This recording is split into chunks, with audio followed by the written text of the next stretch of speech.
Here we are then, the fourth and final episode in this little mini FPL series where I've gone through the best players in each position. And in this final episode, we're talking the forwards.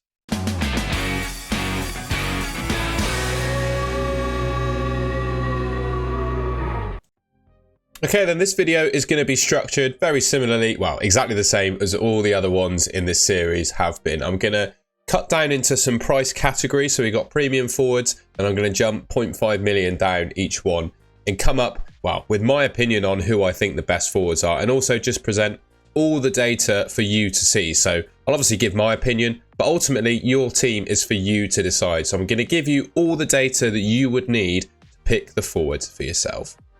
So we're going to start off then with the premium forwards. Now we've got 4 forwards in the game priced at 8.5 million or above. Erling Haaland's in at 15, the most expensive player in FPL history, right? No one has ever been priced more than 15 million, right?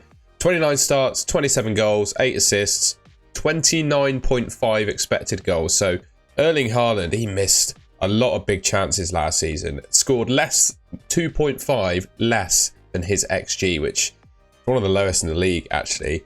2.2 expected assists, he actually got 8 assists. Some of them, of course, were from like goal-scoring shots that ended up getting put in by someone else. 1.12 expected returns per 90. Now, a couple of things to say on Haaland.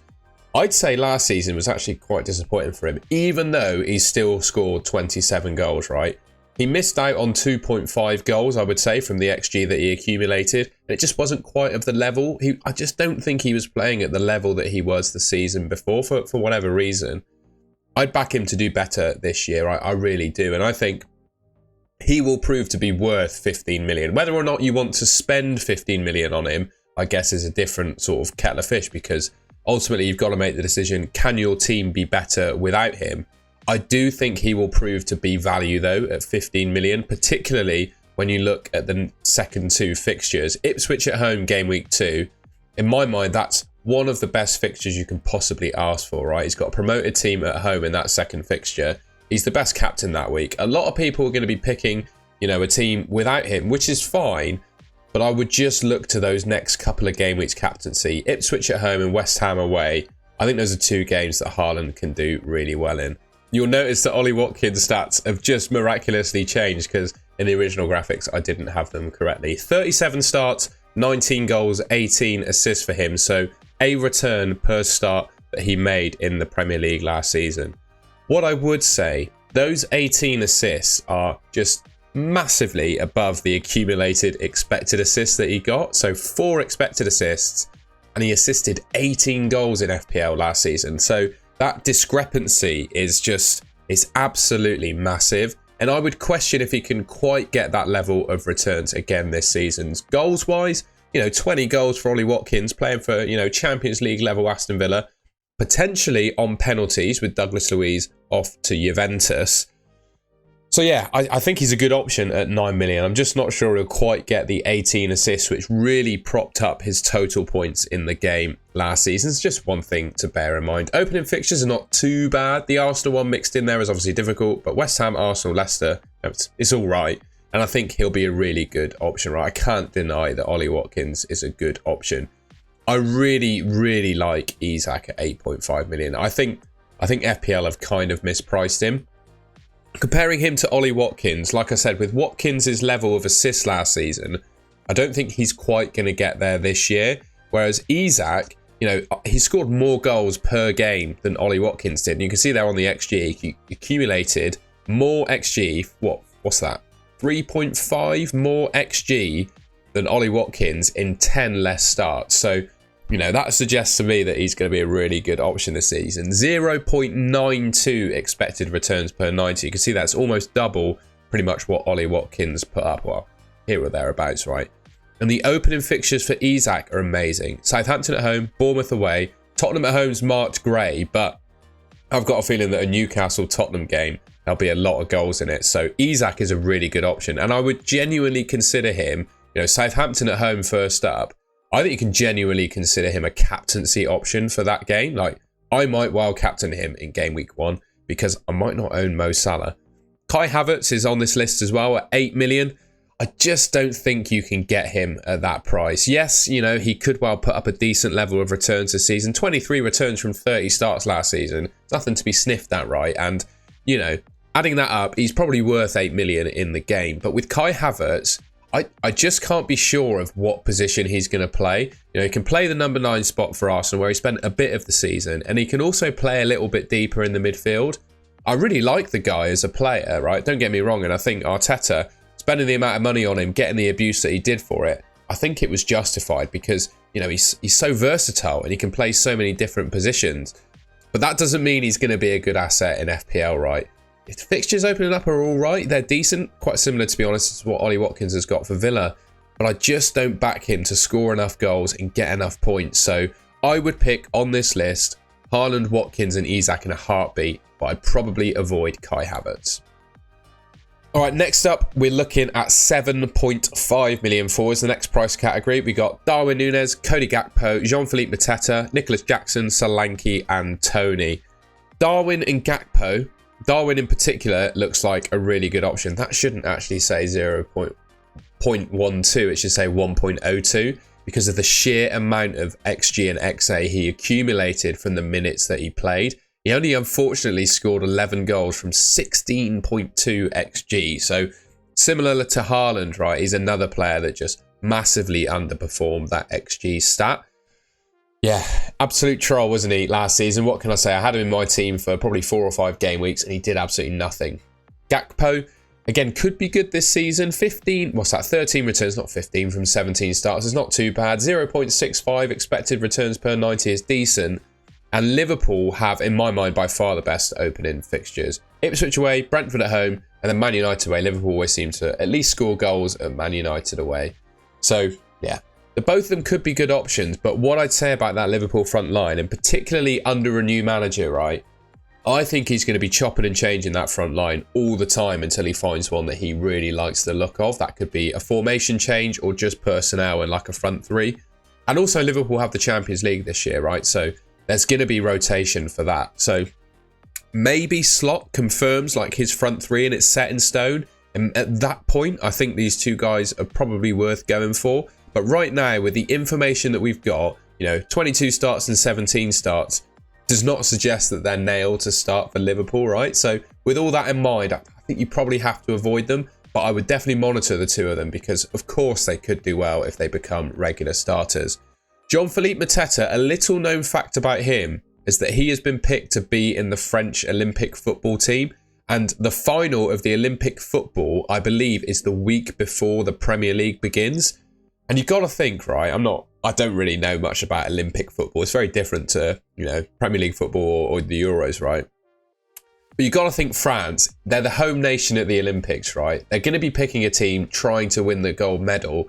You've got to think they get to the final. Or at least I'd back them to get to the final, knowing how good France are at football, right?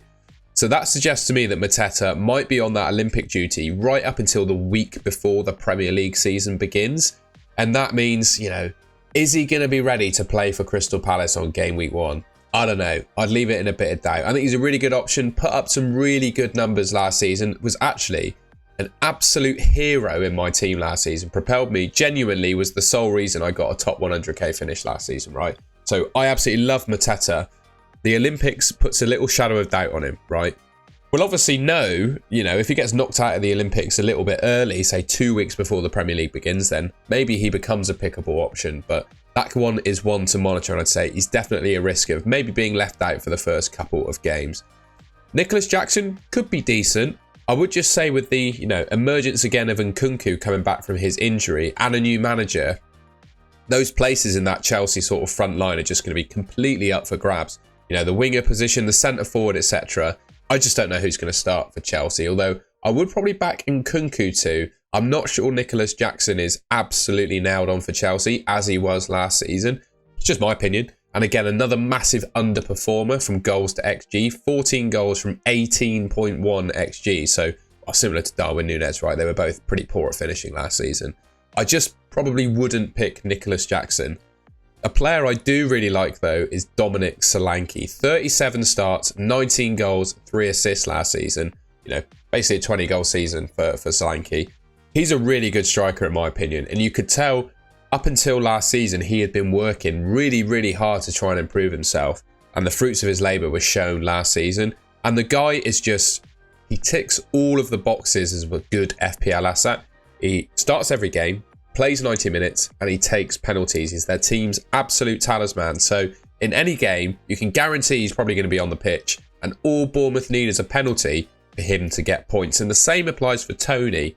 I would say, though, Tony is only pickable in FPL if he stays at Brentford. If he leaves and joins a big club, I wouldn't be 100% sure that he plays every game. You know, I guess it depends on which big club he joins, of course. And to be honest, his numbers at Brentford last season, 16 starts and only 4 Premier League goals, is not anything really to write home about. So, yeah. I would probably say on this list, there's only one player I would genuinely consider picking, and that's Solanke. Right, we're down to the 7 million forwards now. We've got Rasmus Højlund and Xerxes. I haven't included Xerxes on this list, the new Man United signing, because I just don't think he's going to start at the beginning of the season. Things might change, and as the season goes on, he gets his chances, improves his worth. You know, he could become the first choice number 9 at Man United, but right now, I think that's going to be Højlund, to be honest. Julian Alvarez of Man City, Richarlison, Callum Wilson, and Gabriel Jesus. Højlund, 10 goals from 25 starts in the Premier League. Went on quite a really nice run in the sort of middle of the season. He's going to be a bit of a confidence player, I think, for Man United. He's young as well, so yeah, there's much to improve in his game. I think this season he could build on what he did last season. I'd imagine around 15 goals for him this season would be my prediction. Gets off to a fairly decent opening set of fixtures, well, at least the first 2. You know, Fulham and Brighton, pretty decent. They're not too good defensively, either of those teams. So he could do okay, but I think you could probably do better. Alvarez of Man City, everyone loved him last season, made 31 starts, 11 goals, 11 assists from 13 XG. So he actually, again, accumulated a bit more XG than goals he actually scored. So, you know, could see him up in those numbers this season, but it's Pep Roulette again, right? Is he going to play enough games to justify picking him in FPL? I don't know. You can pick him if you believe so. I don't think he will play enough. Richarlison, though, I think the best Spurs team is Son, Richarlison, and Kulusevski on the right wing. And I think, you know, Son and Richarlison should be relatively nailed on the left wing and centre forward positions. But even then, right, that's my opinion. But even then, Ange can be shown to play a different player left wing and Son at the centre forward spot. So he only made 18 starts, obviously plagued with a little bit of injury, but he scored 11 goals in that time and got 4 assists. And on this list, he's one of the best players for expected returns per 90. I really like Richarlison as an option, but I would say I'm not 100% sure. I'm not like totally sure he's not going to start. Or yeah, I'm trying to put a percentage figure on how likely I think he is to start game week 1. I'd probably say 80%. You know, there is a little bit of a risk that Ange lines up in a different way that doesn't include Richarlison in the starting 11. It's just a feeling that I have, right? I mean, if you believe he's going to play, I'd say he's a really good option. But just a little bit of doubt in my mind as to whether he's going to start. Callum Wilson is an absolutely unbelievable player, right? 9 games, 9 starts, 9 goals, 1 assist, 8.9 XG, 0.87 expected. Unbelievable stats for a 7 million forward, right? But he's just made a cheese. The guy cannot stay fit for a run of games. Maybe, you know, if you need a 1 week punt and you can be sure he's going to start, he could be worth picking. But, you know, game week 1, I would not be picking Callum Wilson. Even though the stats are really good, you can't rely on him to stay fit. And almost the same really with Jesus. He's probably a bit less injury prone, to be fair, than Callum Wilson. But you just can't back him to start every game. You know, Arteta was playing with Havertz as a centre forward a little bit. Obviously, season before last, you know, Jesus was the first choice centre forward. But that kind of petered off the season just gone. And also, they're not really rumoured to be near one, but I do feel like Arsenal really need to sign a top-level number 9 to really, like, compete with Man City for the title. It's just a firm belief that I have, basically. So I just don't think that Jesus is going to play every game. So ultimately, when I look at all of these 7 million forwards, I have a little bit of doubt about all of them. I would say Højlund of all of them is probably the most nailed to start, followed by Richarlison. And I would probably back Richarlison to score more goals than Højlund. So ultimately of this list, Højlund and Richarlison are the main ones I'd be targeting, with Højlund probably just ahead with the fact that he's more nailed. Well, there isn't a whole lot of choice at 6.5 million. You got 2 options in the game at the moment. Cunha of Wolves And then Romelu Lukaku. I mean, if Lukaku stays at Chelsea, I might eat a hat or something. I don't know, eat a shoe. I've said that before about a mini league, by the way, on Twitter, and I never did it. So I'm just, just saying. Cunha, 29 starts for him, 12 goals and 7 assists. So that's 19 attacking returns from 29 starts. I mean, very decent numbers, right? And it's comparative with some of these, definitely comparable with some of those 7 million forwards, right? So that's decent stats. Opening fixture-wise for Wolves, though, especially those first two, is not great. Arsenal away and Chelsea at home would probably put me off picking him. Across the season, though, there will be times, I think, where you can buy him. Without a doubt in my mind, he's good enough to be picked in FPL. But just to start with those opening two fixtures, I think, along with, of course, Lukaku, he is probably in a void. Now, the 6 million forward spot is actually a little bit of fun, to be fair. You've got Dominic Calvert-Lewin, another player who just massively underperformed their XG last season. He had 13 expected goals pretty much and only scored 7. So maybe this year he could actually score something equivalent to his XG, right? You could tell he was a player, coming back from injury, devoid of confidence, etc. And he was kind of playing like that. Everton don't have a terrible set of opening fixtures. Tottenham there in red. But, Tottenham are not the best defensive team, right? And he could score in that one. So I probably wouldn't start with, Dominic Calvert-Lewin. But if he did have a good little run at the start of the season, that's the kind of player that you'd look to bring in if you're seeing some form from him. Muniz of Fulham obviously had a fantastic run, real purple patch in kind of the middle of last season. But then it kind of petered off. However, his stats are, proving he's a decent finisher in line with his XG, with his goals, etc. Man United away first up, then Leicester, then Ipswich. It's not a horrendous set of opening fixtures. I'm not sure he can quite compete. Well, he won't play at the level he did in that purple patch in the middle of last season. It's just whether he can sort of put up similar numbers, sort of 10 to 15 goals this season. I'm not massively confident that he can do that, but your beliefs might be a bit different to mine.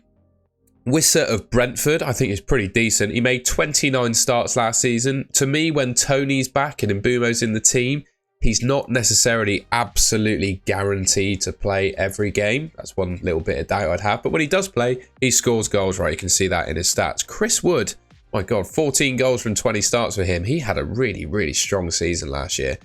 And the opening fixtures for Nottingham Forest, Bournemouth, Southampton and Wolves, they're really, really good.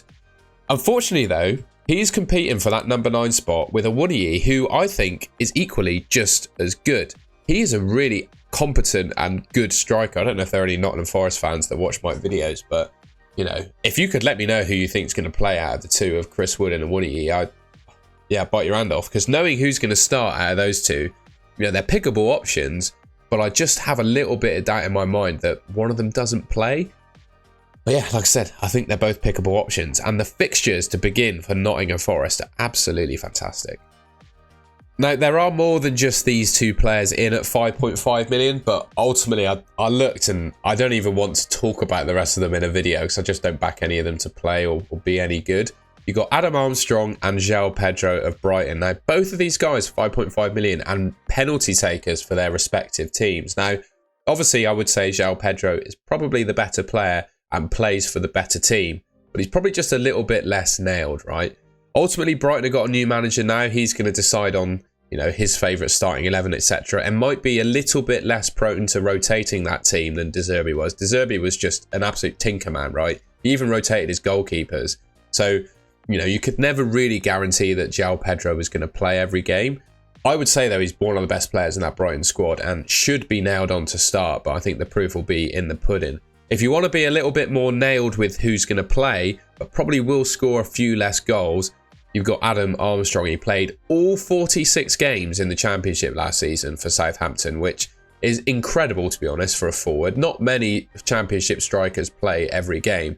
And his returns in the league were actually pretty decent. I always find that, well, for most players, Mitrovic, I guess, being a little bit of an outsider on that, but most players in the Championship actually find it, I don't know how it works, it's broken logic, so feel free to shut me down if you disagree. But some players in the Championship struggle more to score goals in the Championship than they do in the Premier League.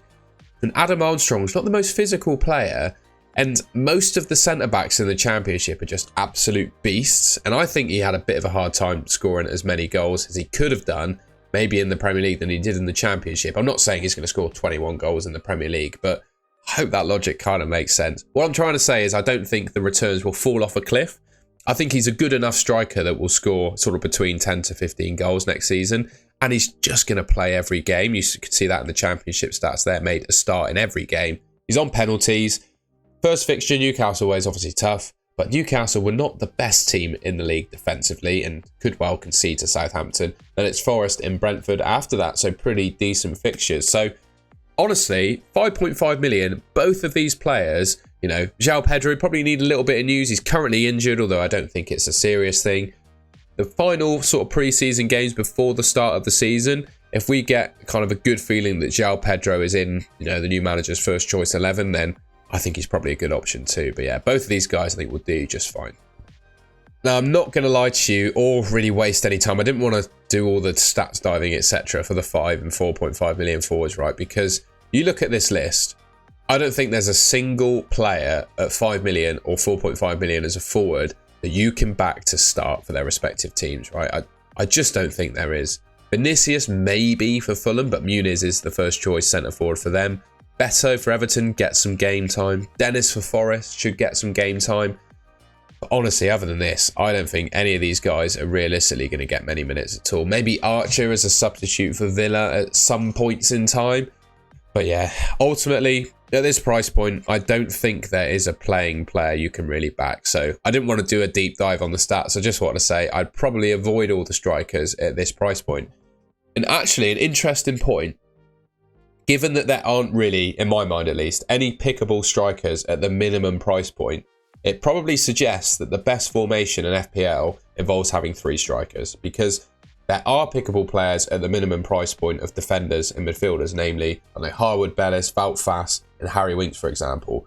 Can't say the same about the forwards. So just a little thought there with this in mind about your formation.